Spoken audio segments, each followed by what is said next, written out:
Hello, my fellow readers. This is Dark Symphony 777 back with another fanfiction reading. As always, a link to the story will be in the description below. Please like the video, subscribe to the channel, click on that bell for notifications, and leave a comment in the comment section below on your thoughts of the story. So, the story I am doing a reading of is Super Koopalings Episode 3 by Starlit Duck. And oh boy, this is an interesting story. So, let's just get into it. Iggy grinned to himself as he and his siblings flew over the lush Mushroom Kingdom countryside. It was a day like any other. The Koopalings were headed to the Mushroom Kingdom to kidnap Princess Peach. They weren't going to utilize some big creative plan that Bowser had spent the better part of the last few weeks formulating. It was just a typical kidnapping mission. Iggy glanced around the airship cabinet as his siblings, Larry and Roy, were engaged in a game of tic-tac-toe.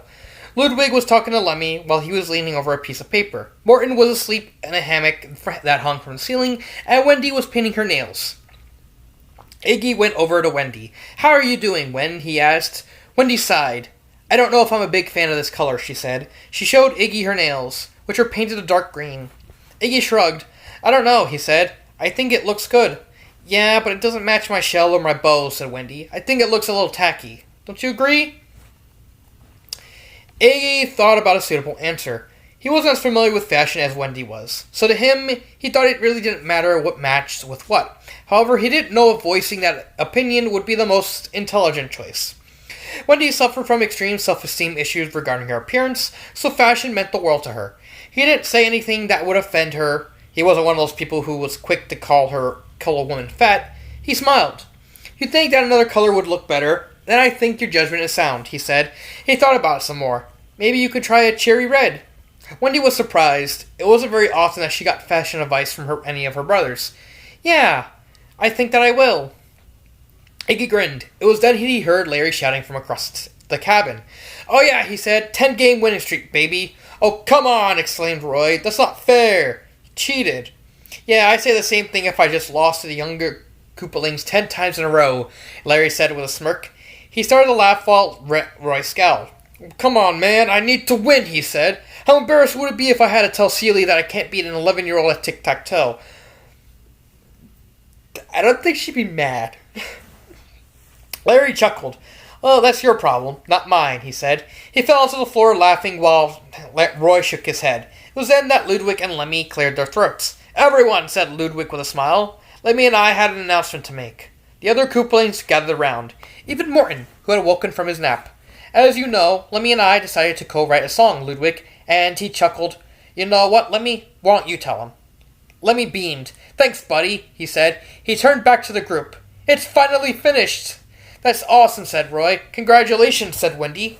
"Have you thought of a name yet?" Iggy asked. "No, we haven't. But we spent a lot of time on the song," said Lemmy. "We decided to give it a sort of J-pop feel. We even included some Japanese words such as doki doki, igao, and daisuke. Ara ara." I couldn't resist. Iggy chuckled. "Well, I, for one, will really eager to hear it after the kidnapping," he said. It was then that he noticed that Morton was looking out the cabin window. "Guys," he said, "I think you might want to see this." The Koopalings gathered around and looked outside. They gasped. "Hey," Roy said. "Where'd Peach's castle go?" "It's gone," said Lemmy. And gone it was. The place where the beautiful white castle stood was now completely bare. There was a crowd of people gathered around the castle grounds, and they appeared to be having a conversation. The Koopalings felt confused. "That's something you don't see every day," said Ludwig. The Koopalings parked their airship above the general area and got out. They expected a riot would ensue and the Toads would try to beat them. That is what normally happens whenever the Koopalings come in contact with Toads. However, to the Koopalings' complete surprise, most of the Toads looked relieved to see them. Koopaling," said a Toad, said a blue Toad. "Will you please help us?" "Yeah," said a little yellow Toad. "We have no idea what happened." The Koopalings weren't used to this play from Toads, so he felt a little awkward. They made their way to the front of the crowd, where Princess Peach and Mario were. Mario was wearing a sundress. "Your Highness," said Iggy, "what exactly happened here?"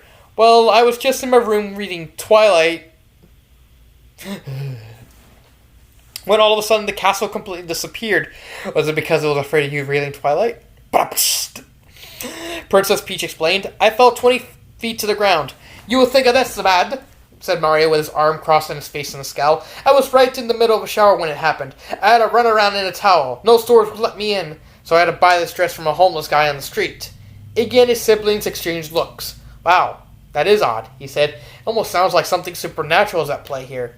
Suddenly, the Koopalings heard gasps from the crowd. They looked and saw the grass of the hills was changing from green to white. Whoa, said Larry. What do you think this is about? Roy put his hand to his chin. He said. This grass contains a pigment called chlorophyll. Some notable examples of other species that include chlorophyll are Acer negundo, Betula nigera, and Caragalaba. Chlorophyll is famous for absorbing red and blue light, but not green light. My hypothesis is that something happened to the chlorophyll in the grass that caused it to reflect all colors on the visible spectrum, thus making it look white. Everyone stared at Roy. It was then that his eyes grew wide. Whoa, he said. Did I just say that? Yeah, Roy, said Larry with a slightly frightened inflection. You sounded really smart just then.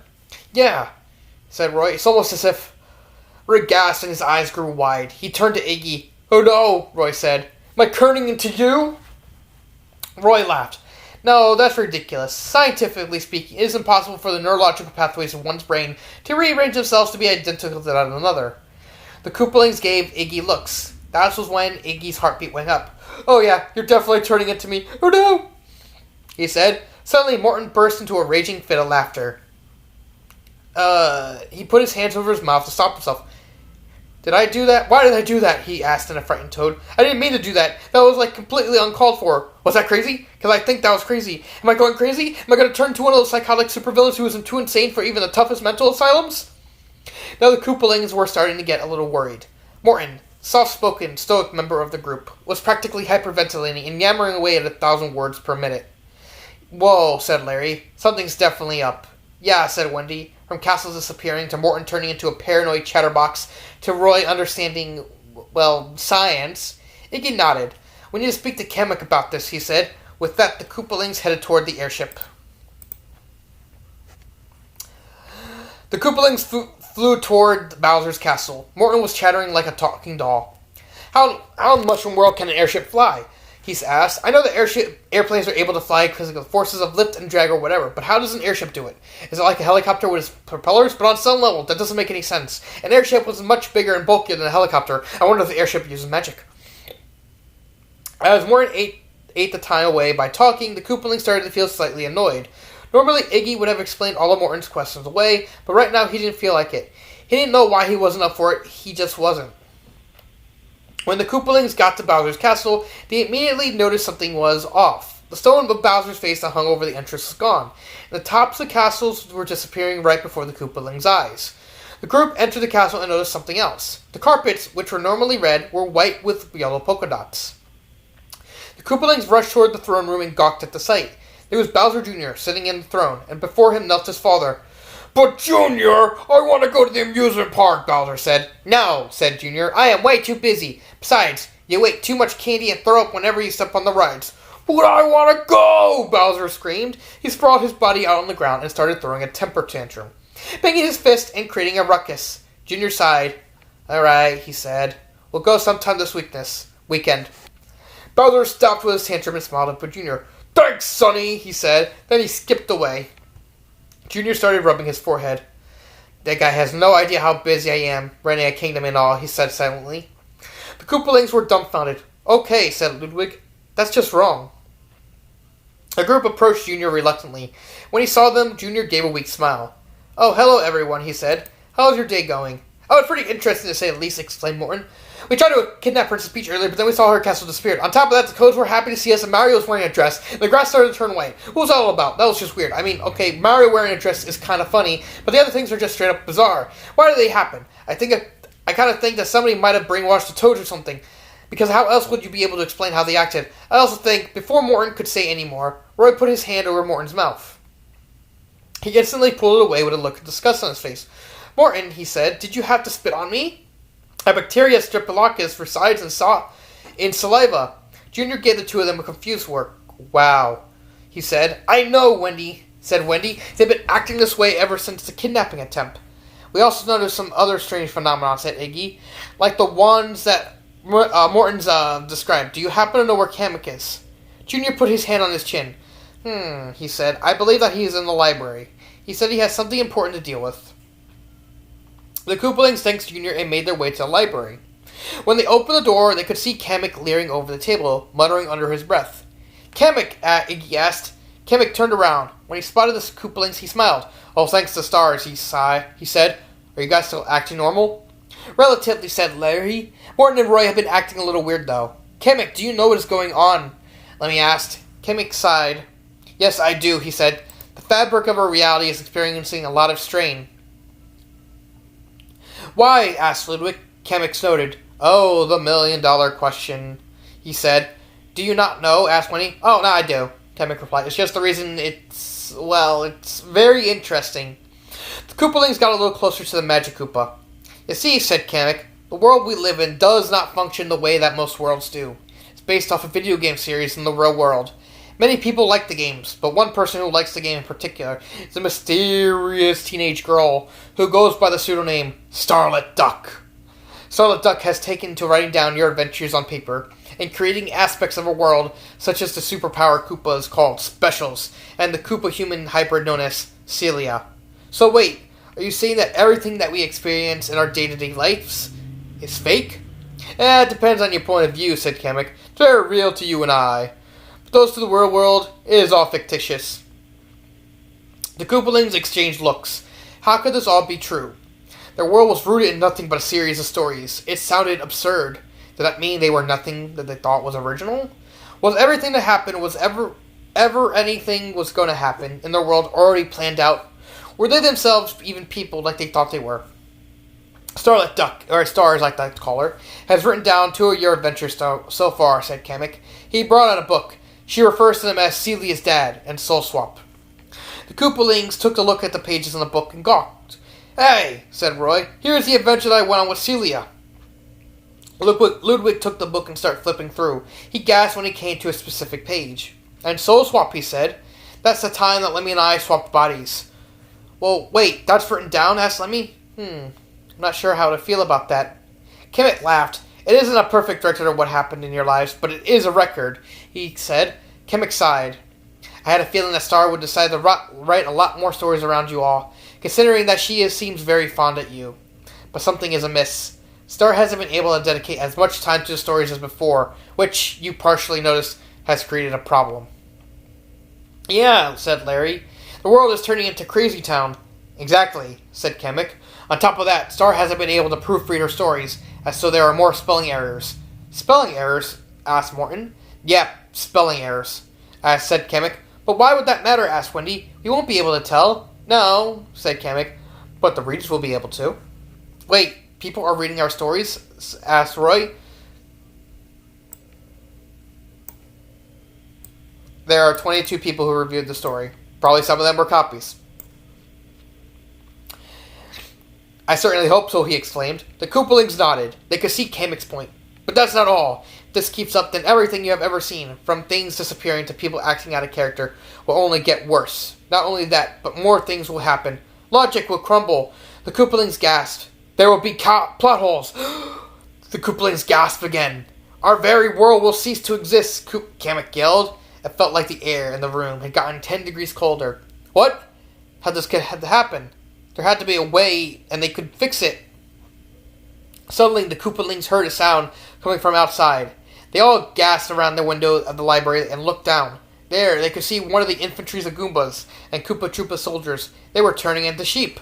Oh boy, now that's messed up. Look, they're running away, Lemmy said. Indeed they were. Those of the soldiers that turned into sheep were prancing around away from the castle, most likely hungry and without a doubt confused. We have to rescue them, said Wendy. The others nodded and headed for the door.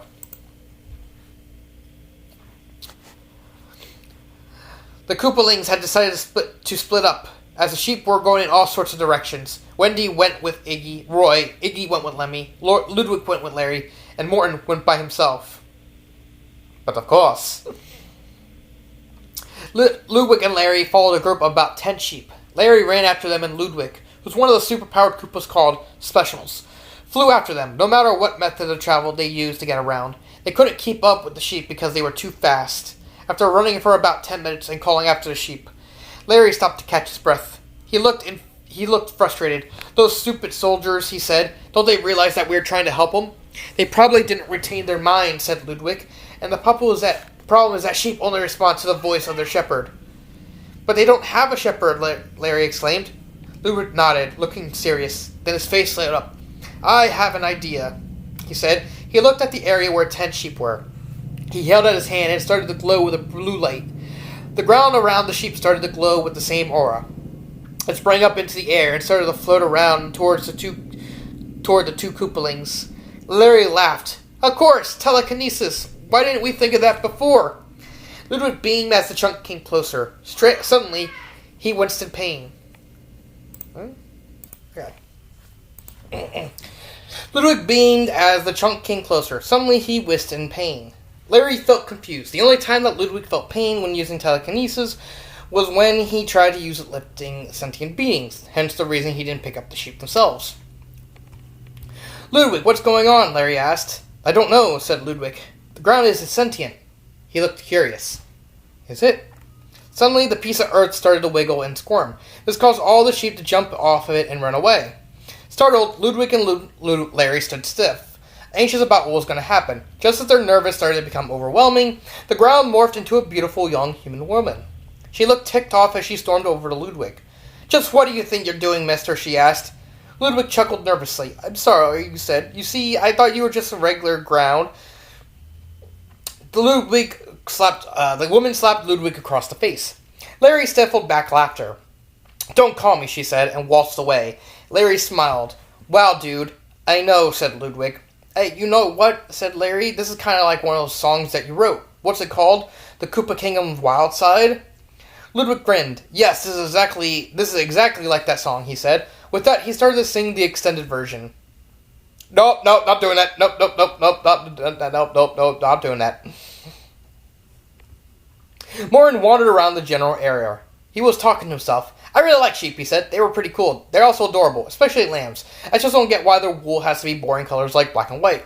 Why can't it be purple or blue or yellow or green? Heck, why can't it be a color we've never seen before? Oh man, that would be so cool. Wait, what if there was really colors that people have never seen before? Like an alien world or something. I wonder what those colors would be called. Morin stopped talking and looked over the way. He saw a group of 5 sheep prancing around. He smiled and ran towards them. Come here, little sheepies, he screamed. The sheep let out startled bleats and started to scatter. Morton knew that he couldn't chase after all of them, so he focused his attention on one. He lunged at it, and to his surprise, the sheep flew up into the air. Morton gawked. Super sheep? He asked in disbelief. Now the sheep looked angry. Its eyes started to glow with a red light, and just like that, all the lasers burst out of them. Morton screamed as he got hit by the lasers, and didn't stop screaming until they disappeared. He sat on the ground, completely scorched but thankfully still alive, and with all his body parts still functioning. He blinked to get the soot out of his eyes, and the sheep, smiling, flew away. Morton waved his fist in the air. I'll get you next time, sheeperman! He yelled. It had been an hour since the chase started after the sheep, and now Lemmy and Iggy had completely lost them. 2 of them stopped by a pool in the forest to catch their breath. I'm thirsty, said Lemmy. I am as well, said Iggy. I am grateful that we managed to find a relatively clear pool of water. He put a little thermometer of sorts into it and pulled it out when it beeped. He smiled. It's approximately 50 degrees Fahrenheit, and it does not appear to have any unwanted chemicals in it. Lemmy smiled and dipped his hand into the pool. He took a taste of it and instantly spit it out. Ah, this tastes horrible, he said. It's so bitter. Iggy took a taste of the water and found that Lemmy was right. The water tastes like burnt wood. This isn't regular water. It's carbonated, he said. He took another taste. I believe I detect the slightest note of pomegranate for flavoring. Lemmy shuddered. I am not drinking it, he said. I'm going to find another pool. With that, Lemmy got to his feet and started to look around.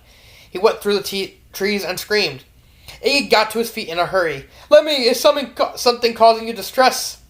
He went and when he came to an... Oh, excuse me.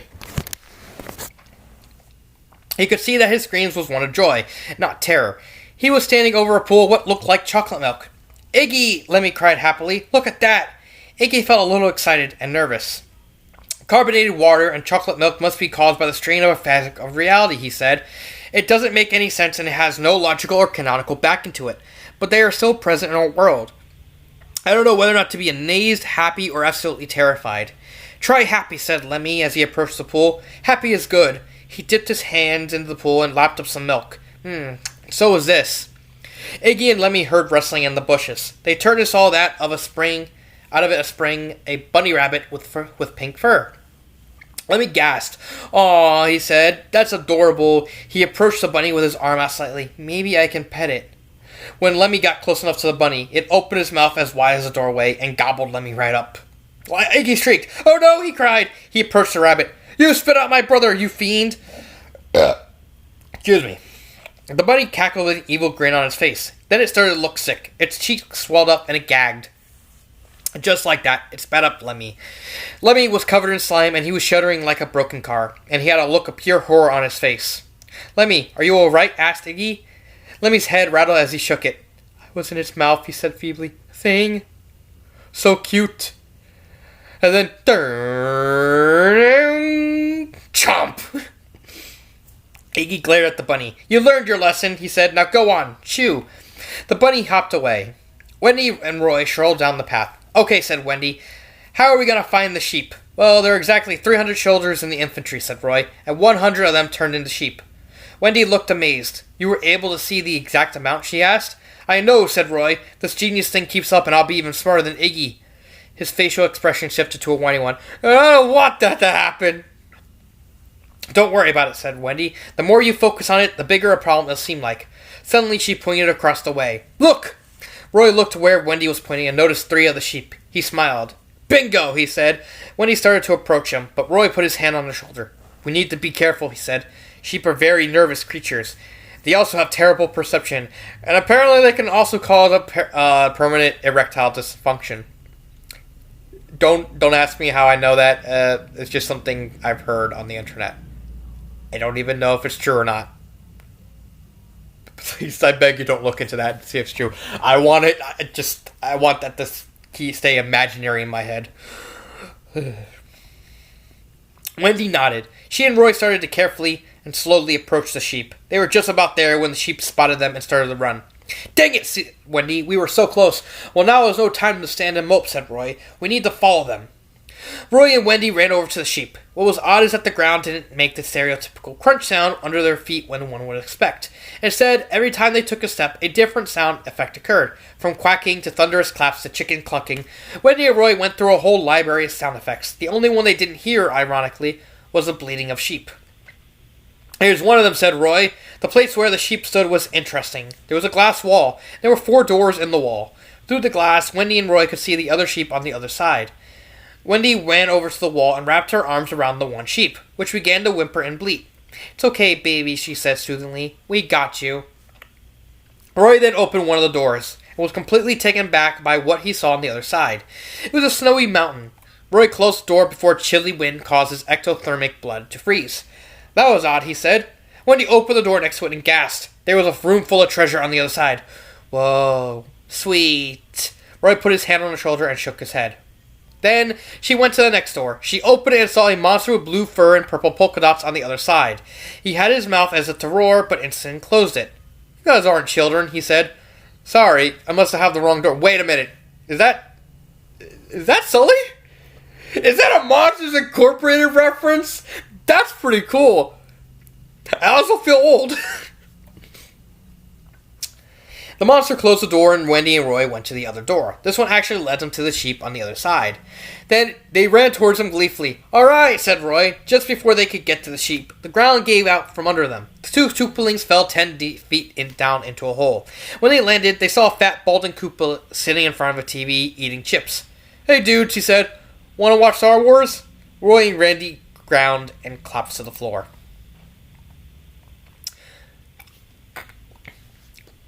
The Koopalings came back to the castle all worn out. Somehow, by some miracle, they had managed to rescue all the sheep.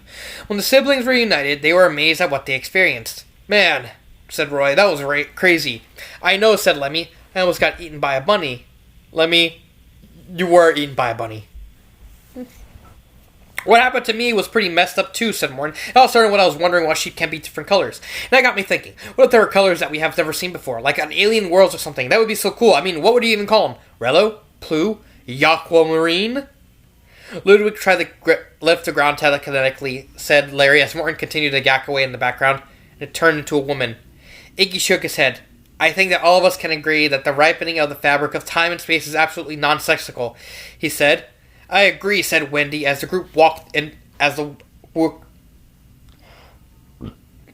this is confusing. Said Wendy as the group entered the throne room. I mean, can this get any crazier? Larry stopped dead in his tracks and stared at the throne. Yes, he said. Yes, it can. The Koopalings looked up at Bowser's throne and gawked. There, sitting on it, was a giant slice of pizza, and it was living too. We must not falter, cried the pizza slice. We will defend our prosperous lands of Pepperonia. The Koopalings approached the throne. I don't mean to be rude, said Morton, but who the world ain't are you? Yeah, and what did you do with Bowser, said Ludwig. Bowser, said the pizza slice, I am the almighty Camembert, king of the land of Pepperonia. I am not familiar with who this Bowser person is. He's the one who's throwing you stole, you piece of overcooked bread dough, said Roy. Camembert laughed. Nonsense, giant Tutterman, he said. This has been my throne always. Now, if you excuse me, I have to go to a meeting with my war council. I want to discuss strategy on how we're going to take over the Mushroom Kingdom for the glorious Pepperonia. But that Camembert got up and left the throne room. The Koopalings watched him go, completely dumbfounded. How in the Mushroom world can a guy like that rule a kingdom? Asked Wendy. Ludwig chuckled. I don't know. He probably doesn't use cheesy political schemes, that's for sure. Ludwig laughed before realizing that he, of all people, just delivered a bad pun. A look of terror flew across his face. Oh no! It's affecting me, he screamed. Okay, we need to do something about this, Iggy announced. What? Asked Wendy. What in the Mushroom world can we possibly do? Iggy considered this question. He said, okay, I have an idea. It might seem a little crazy. Have you seen what's been happening today? Asked Ludwig. Iggy chuckled. That's a fair observation, he said. But no, this idea is really crazy, even by the standards of our breaking world. The other Koopalings looked at Iggy with slight interest. Iggy took a deep breath. Kamek said our world is rooted in some stories written by someone named Starlet Duck, Iggy said. What if we try and find Starlet Duck and ask her to fix all the errors? The other Koopalings stared at their brother. Wow, Iggy, said Larry. You're right. That is crazy.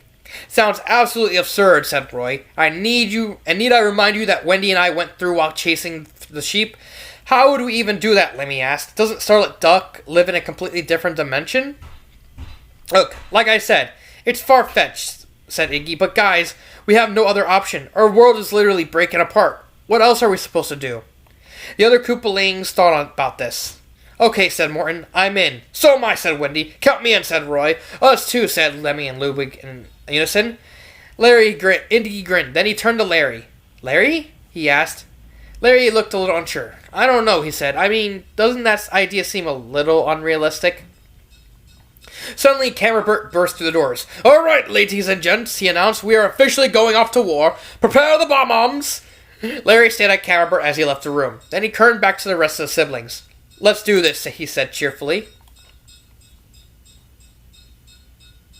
We're here, announced Iggy. The Koopalings looked at the house they stood in front of. It was 3 stories and had a large driveway. All right, said Wendy. Let's go in. Wait, said Roy before his sister could take another step. How exactly did we get here? Iggy opened his mouth to say something, but closed it and looked confused. I'm not sure, he said. Ludwig, do you know how we got here? I don't know, said Ludwig. The last thing I remember is that we were in Bowser's castle with an anthropomorphic pizza slice. The Koopalings exchanged looks. So there is no explanation, Wendy asked. But that doesn't make any sense, said Larry. If we are in a story, then everything needs to be explained. Suddenly, Morton's eyes grew wide. Guys, I know what this is, he said. This is a plot hole. A plot hole? Asked Lemmy. Yeah, I heard of those. Those are inconsistencies in a piece of literature. Inconsistencies in any sorts of media, actually. But mostly found in literature. Oh, I see, said Roy. Like how we were in the Mushroom Kingdom and now we're in the real world for no apparent reason. The other Koopalings nodded their heads. That makes sense, said Wendy. Yeah, said Lemmy. The plot hole is bigger hole than Morton's trap. The other Koopalings stared at Lemmy in shock. Lemmy put his hands to his mouth and turned to Morton. Oh my goodness, he said. I'm so sorry, Morton. I didn't mean to be a jerk. Suddenly, Lemmy's face morphed into an angry scowl. Unlike Roy, he yelled. Let me lunge at Roy, who managed to get out of the way. Lemmy ran at him while screaming at the top of his voice. Ludwig hit him on the back of the head using slight force. Lemmy, slap out of it, he said. Lemmy looked around, as if dazed, and started to cry. What is happening to me? He asked in a frightened tone. It's the writing, said Iggy. It's getting to all of us. We shouldn't waste any more time. The Koopalings nodded and entered through the door. Once they were inside, they entered through the door that led to the living room and saw an elderly woman sitting in a chair. When she saw the Koopalings, she let out a little shriek. Who are you? What are you? She asked. We're the Koopalings, said Wendy. We're looking for a girl named Starlit Duck. The elderly woman looked confused. Starlit Duck.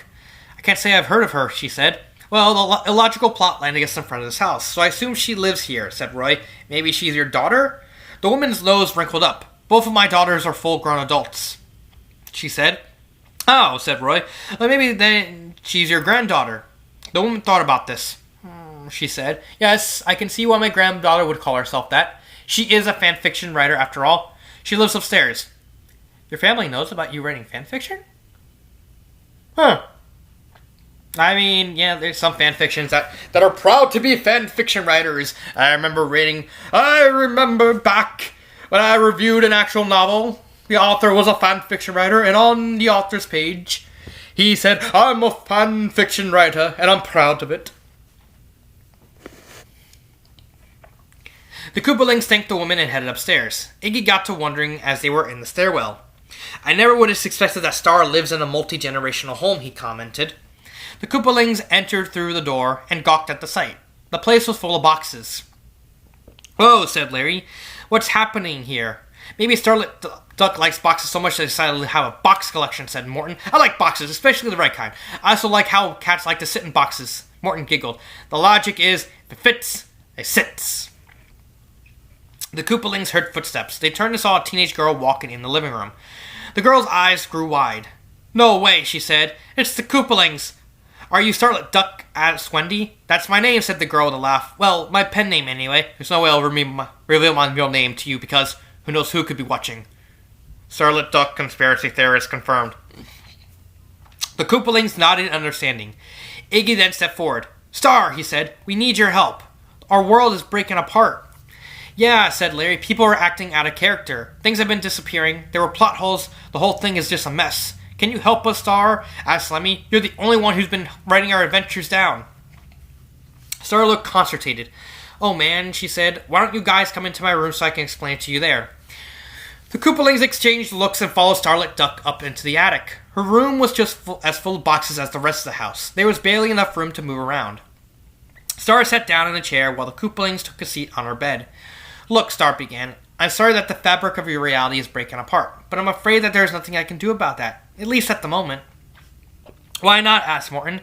Don't you like writing about us? Oh, I do, said Star. Believe me, I do. There was a moment of silence. Star sighed. I've been a fan of you ever since I was a little kid, she said. I played the Mario games when I was younger, and when I saw you guys, learned your names and your backstory, I fell in love. Fanfiction writing 101. Write characters that you love to write. Don't write unless you just want to tell a story. Use the characters that you love.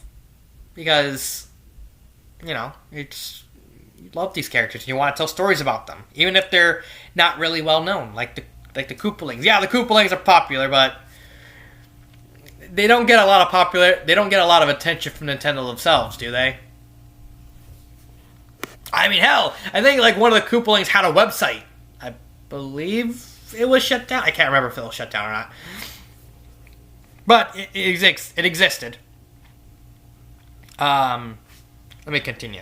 Even with me, asked Ludwig. Star smiled. You're my favorite, she said.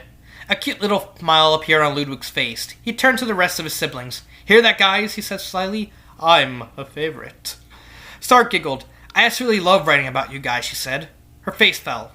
But I'm afraid that I'm going to be moving near the beginning of July. So I haven't been able to dedicate as much time to writing as I would like to. Suddenly, a little girl came into Star's room. Her eyes grew wide when she saw the Koopalings. She turned and ran back down the stairs. Mom! Dad! She yelled. The Koopalings looked confused. Who was that? Asked Larry. Oh, that's just my sister, said Star. She is a little apprehensive to the idea of me having boys in my room, ever since she and my mom had the talk. Oh, said Larry, so it has absolutely nothing to do with the fact that we're a race of alien turtles? Star shook her head as she laughed. Oh, please, Star said. She loves you guys almost as much as I do. If that were the problem, she would have personally been on the phone with the nearest science lab by now. The Koopalings exchanged looks. Then Iggy spoke up. So, you're moving, he asked. That sounds like it will be stressful. Oh, definitely, Star said. I lived in the same house my whole life, so it'll certainly be a new experience for me. There was another moment of silence. It didn't last long, though, as Star spoke up. You guys had better go, she said, before my parents came in and find you. But how are we going to get back to the mushroom world? Asked Roy. Star smiled. Well, she said, in my stories, I have written myself as an all-powerful being with unlimited magic. I can teleport you guys back. Iggy stared at Star. You have a bit of an ego, he said. Star shrugged. Well, what can I say? Technically, Iggy's not wrong. Like, everyone has a bit of an ego at some point in their lives, so you win some, you lose some. With that, Star snapped her fingers, and the Koopalings were teleported away. The Koopalings landed safely on the grounds of the Koopa Kingdom. They looked around and saw there was now a river of corn syrup running through the valley, and there were a bunch of white grass growing in now hilly landscape. The Koopalings were distraught, but not because of the changes in scenery. They had come to expect stuff like that. What they were initially worried about was the conversation they had with Starlit Duck.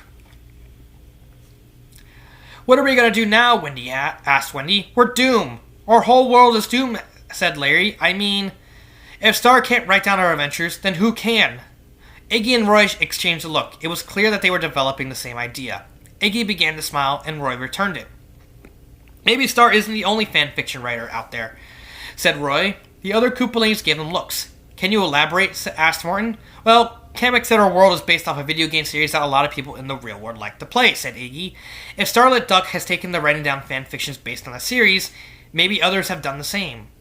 Ludwig's eyes lit up. You're right, he said. But how will we reach out to them? Iggy smiled. Then he looked up at the sky. Attention, any and all fanfiction writers, he said. My name is Iggy Koopa. I am a member of the Koopalings. Our world is crumbling apart, and we need you guys to help us fix it. Yeah, said Wendy. You guys are our only hope.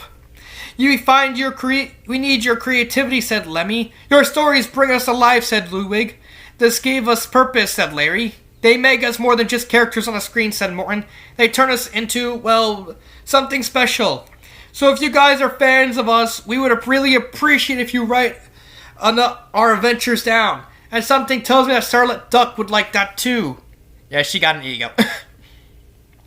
Considering that she is a big fan of us, the more Koopaling stories she can find, the better.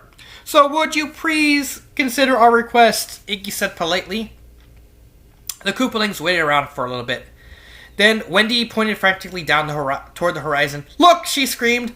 The sky, the land, and everything was fading away into eternal blackness. The Koopalings started to panic. Oh no, we're too late, Iggy said. Our message would not have gotten out fast enough. The Koopalings huddled together. Oh, it was nice knowing you, said Larry. Yeah, said Lemmy as he burst into tears. I couldn't have asked for better siblings. No, said Iggy. This can't be the end. There has to be a solution. And what in the mushroom world would that be? Asked Ludwig. Iggy hesitated. Come on, Iggy, tell us, said Roy. Iggy, said Larry. Iggy! Iggy! Iggy! Iggy, wake up! Iggy was snoozing away in his bed. His alarm clock was ringing, creating a world-shattering sound. Despite this, Iggy was sleeping like a rock. Larry was behind him, shaking him in an attempt to stir him from his slumber. Dude, come on, it's breakfast time, said Larry. Iggy still remained asleep. Larry sighed and glanced at the rest of the siblings, who were in the room with him. This guy's out cold, he said. I don't even think a steam engine could wake him up.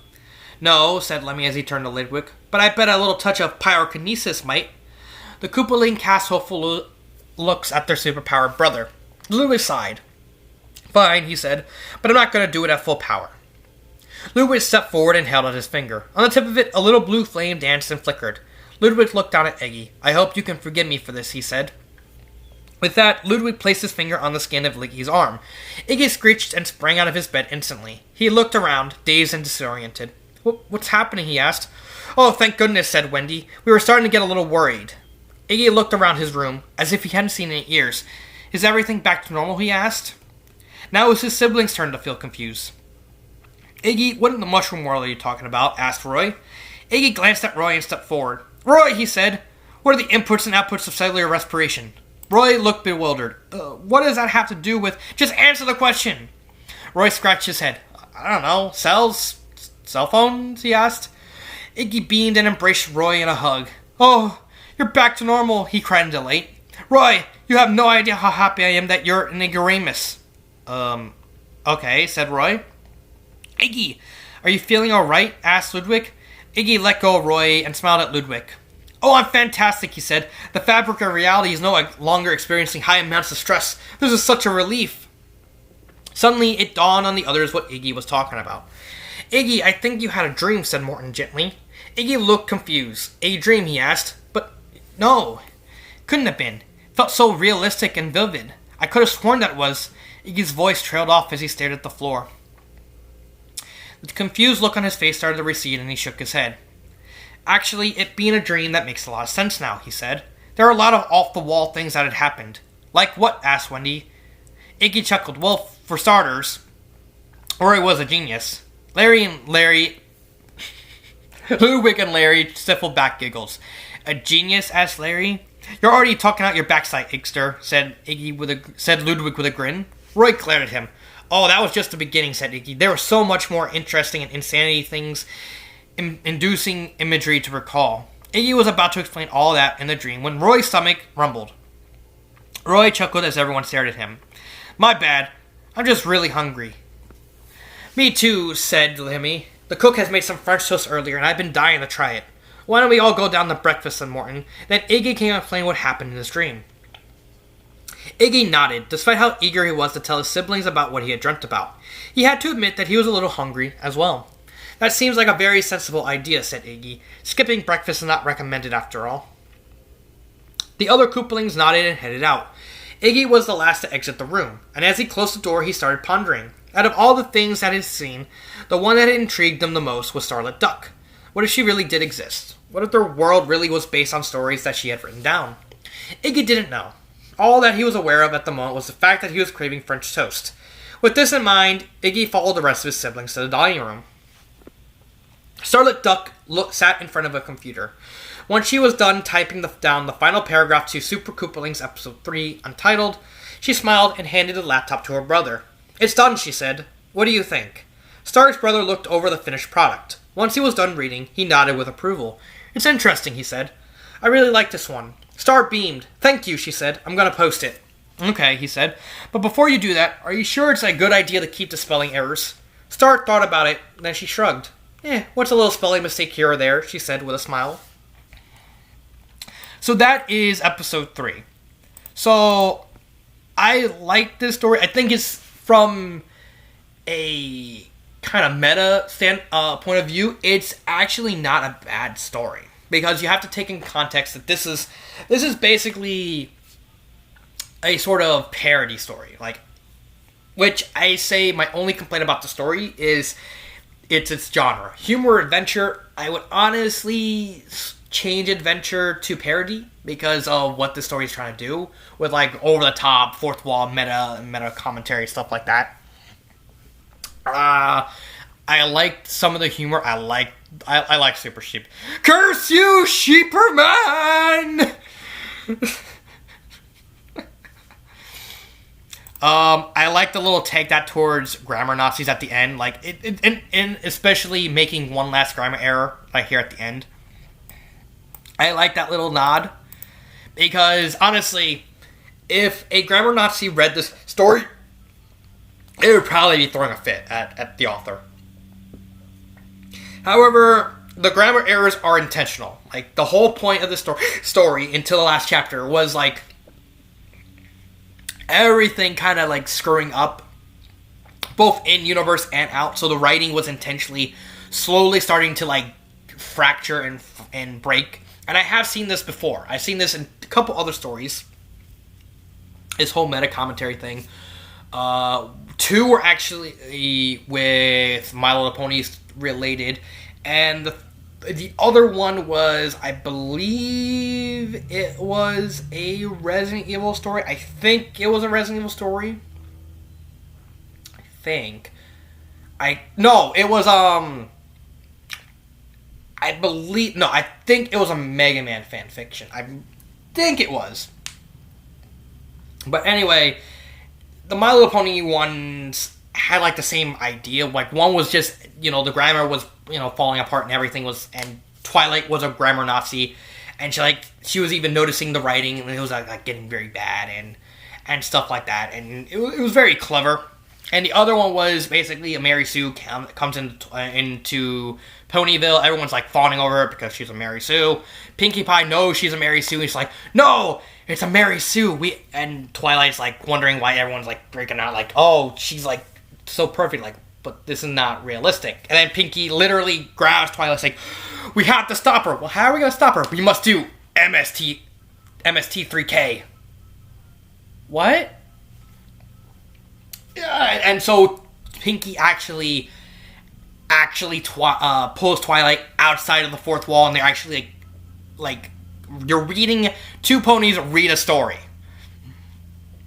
which is, like, very, very meta. And then so they constantly, like, critique and stuff like that, and the grammar and the grammar errors actually start falling apart, like, kind of signify that they're starting to beat the grammar, the Mary Sue and stuff like that. It was very clever.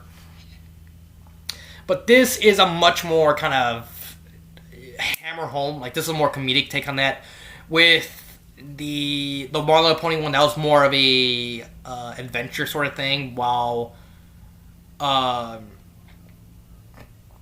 I don't know how to describe the one with the Mary Sue and stuff like that.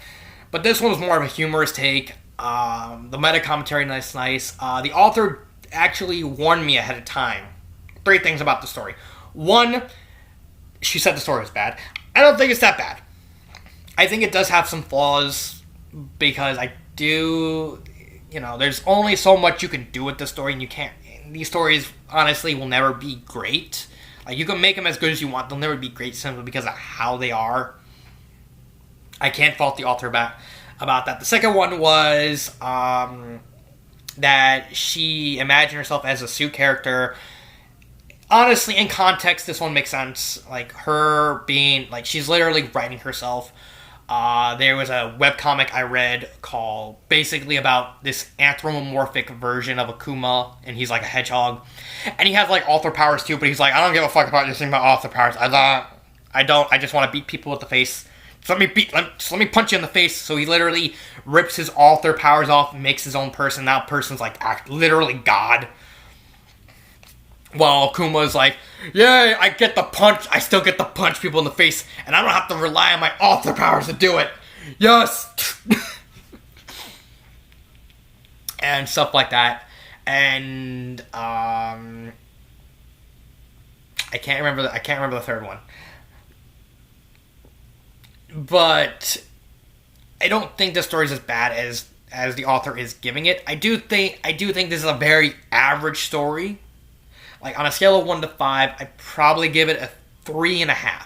If only on the grounds that the 0.5 bonus was from the Sheep Man. Not that and the Sully cameo. Come on. I wasn't expecting Monsters Incorporated. I really wasn't. But as a story, I don't like it. Like, it's an average story. Like, I don't like it. Like is like, I like the story. But I don't hate it. Like, I just think it's an average story. It's telling a pretty decent idea. It's doing a pretty decent idea pretty well. Like I said, I do like the little take that towards grammar Nazis, because with fan fiction, you're automatically expecting there to be one grammar error. You're not expecting it to be perfect grammar-wise. You're not. You're never going to see something like that happen. Except very rarely. Even my favorite fan fiction, like my personal favorite fan fiction, has grammar errors. Does that stop me from hating Better Off Alone? No, because Better Off Alone is still a phenomenal story. It's still my favorite fan fiction of all time. So there's that. But a 3.5 out of 5. I do like the story. I think it's good as it is. That's fine. If there's anything I would change, maybe just replace adventure with parody. That would be it. It's literally just changing a genre. Don't have to change anything else. And that's it. That's my reading of Super Koopa Links Episode 3. This has been Dark Symphony 777, and cut.